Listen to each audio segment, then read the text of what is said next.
Welcome to today's lecture on Paradise Lost, which has been written by John Milton. John Milton was an English poet.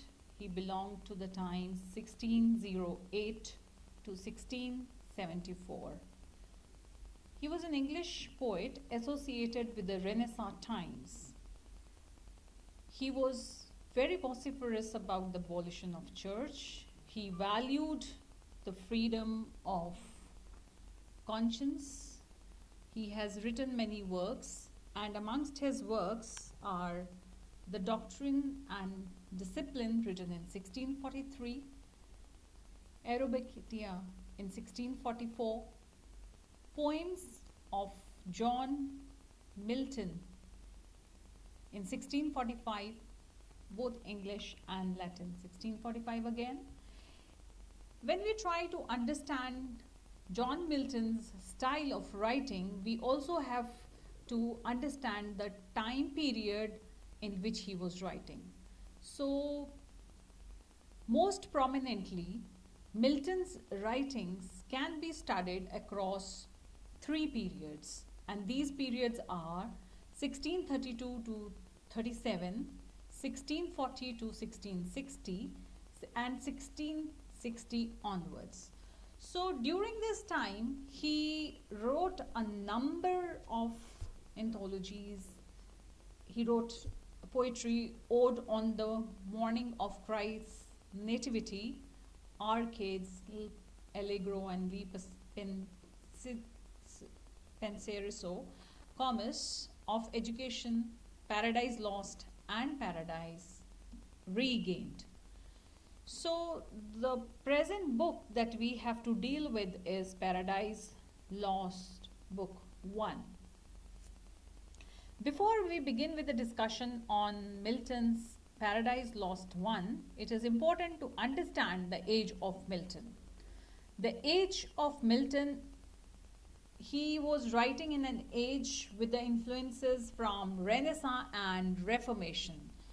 So Renaissance, if you go with the literal word, it means rebirth or a new birth. The time period between 1685 and 1660, which marks the end of the War of Roses to the restoration of monarchy in England, is known as the Renaissance time. Renaissance commenced in Italy around the mid of 14th century, and it moved on to Europe. It reached to England around 16th century. Now what was happening during the Renaissance times was that the Renaissance time brought a new thought, a revival of new learning, and it influenced not only literature but also painting, sculpture and architecture. In a way, it was a revival of the ancient Greek and Latin learning, and it introduced a very logical and rational perception in the poets and the writers of the time, the age of Milton. One thing that was very peculiar about the age of Milton was that there was a lot of criticism of corruption and greed among the clergy. Already in the text that we have studied, which is Prologue to the Canterbury Tales, we know how Chaucer has also voiced his concerns regarding the corruption that was rife in the clergymen. So here again, you will come to know about certain things that were going on at the religious level, the political level. So if you have to understand John Milton's Paradise Lost, Book 1, you need to understand what was the time like, what was Puritanism, or what were the sources of Milton's writing. So Puritanism no doubt emerged as a great national power, which was a moral and a social force of the times. Now in Milton's poetry, you will find that the religious influences of Puritanism blend with the generous culture of Renaissance. So Paradise Lost 1 is an exposition of Milton's Puritanism, where he tries to justify the ways of God to men. But remember, he is a thinker and a moralist as far as his puritanical nature is concerned, But he also belongs to the Renaissance time as an artist because his poetry has the features of the Renaissance time. And now let's just try to understand what this Renaissance time was like.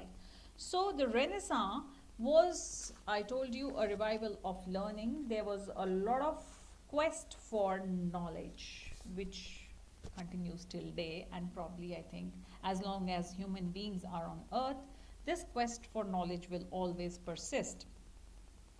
So while reading the ancient Greek and Latin texts, the scholars of that period began to think extensively about the human nature.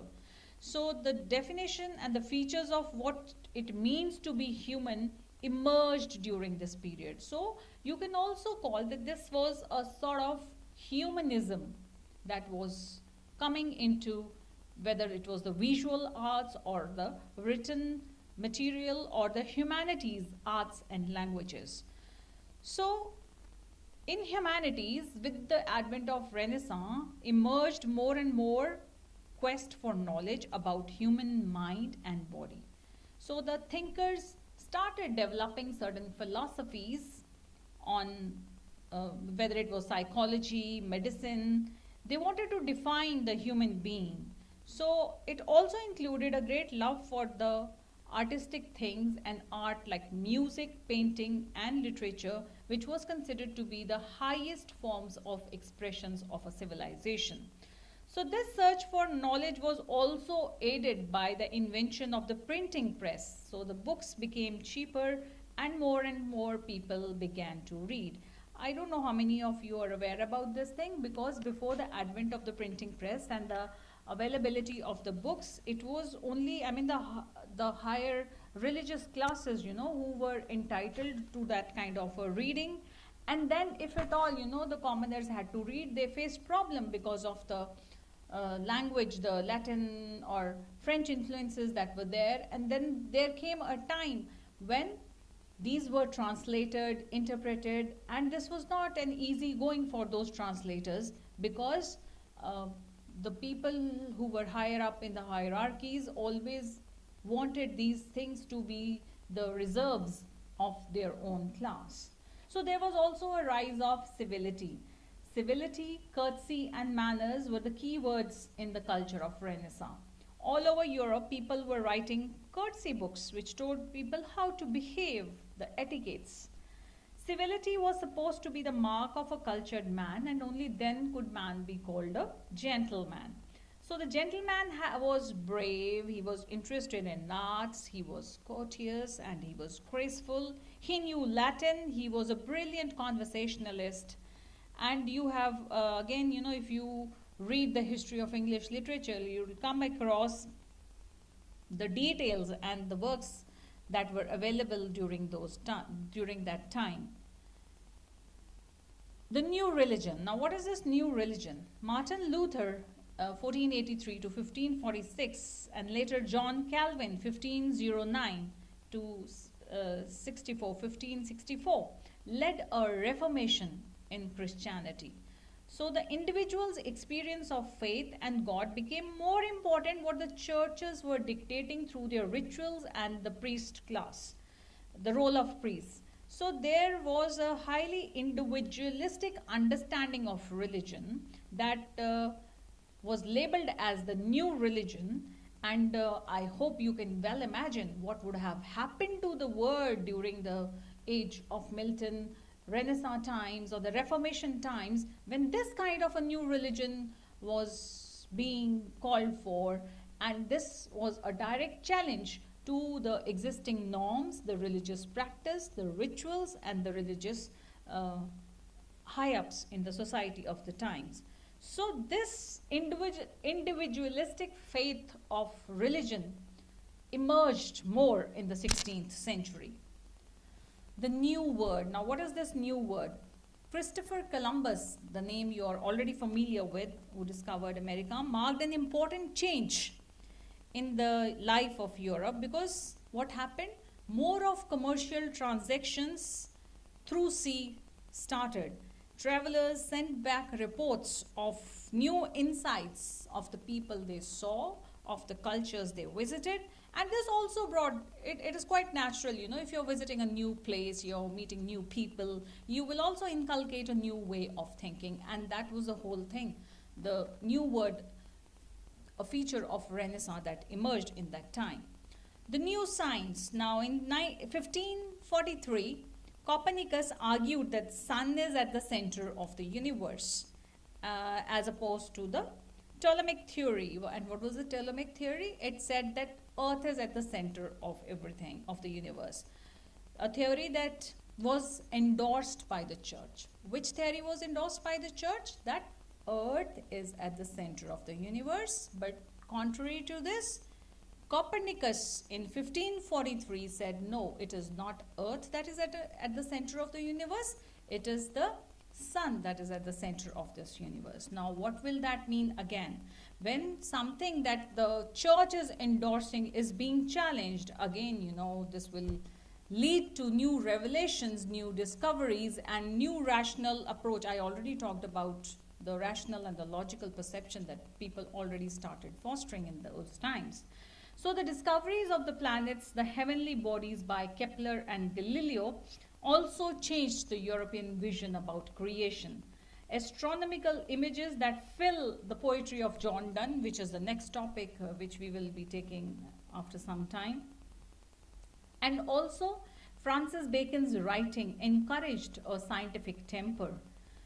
So the discovery of the circulation of blood and more detailed dissections on human body also revealed new truths about the human body or human anatomy. So the Renaissance, what did it do? It rejected the religious, superstitious beliefs in favor of actual scientific experiments, logical and rational thinking. So the origin, later on in the 17th and 18th century is hailed as or called as the Enlightenment times. And what is the precursor to it? The Renaissance and the Reformation are the precursors to this age of enlightenment which comes later. Now, as we talk about John Milton, we have to understand that his poetry is marked by certain very distinctive features. Among these features are, one, you will see a union of his intellectual and creative power which are working at its best in John Milton's Paradise Lost Book 1. So you will have several images of the archangels, and the portrait of Saturn that Milton is portraying in this particular work is considered to be something very sublime, and sublimity is something which is akin to Milton's style. In the words of Helen Gardner, Milton's conception of his subject is the source of what has always been regarded as one of the chief glories in Paradise Lost. And what is that? That is the wealth of epic similes.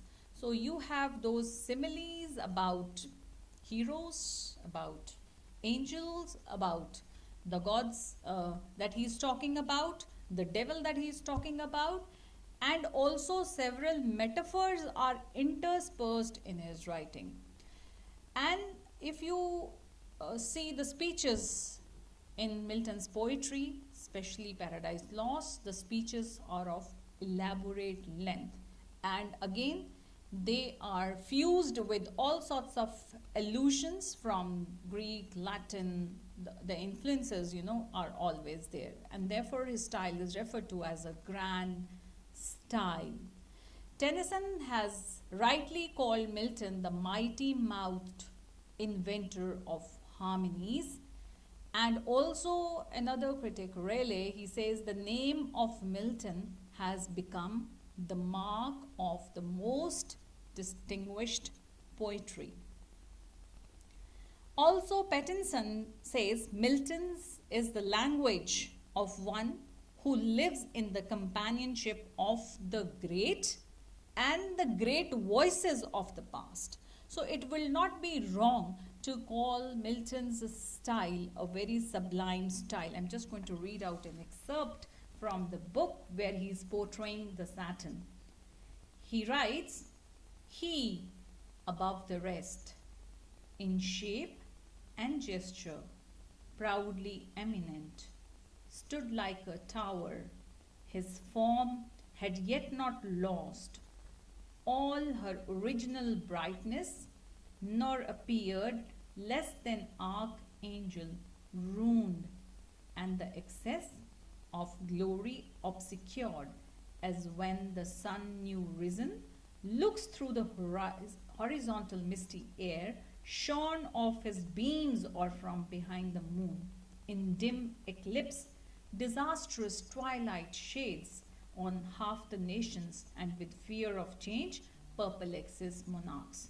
So we see the images of the tower, the archangel, the sun rising through the mist or an eclipse, the ruin of the monarchs or the revolution of the kingdoms, whether it is a crowd of confused images. Milton has the power to move.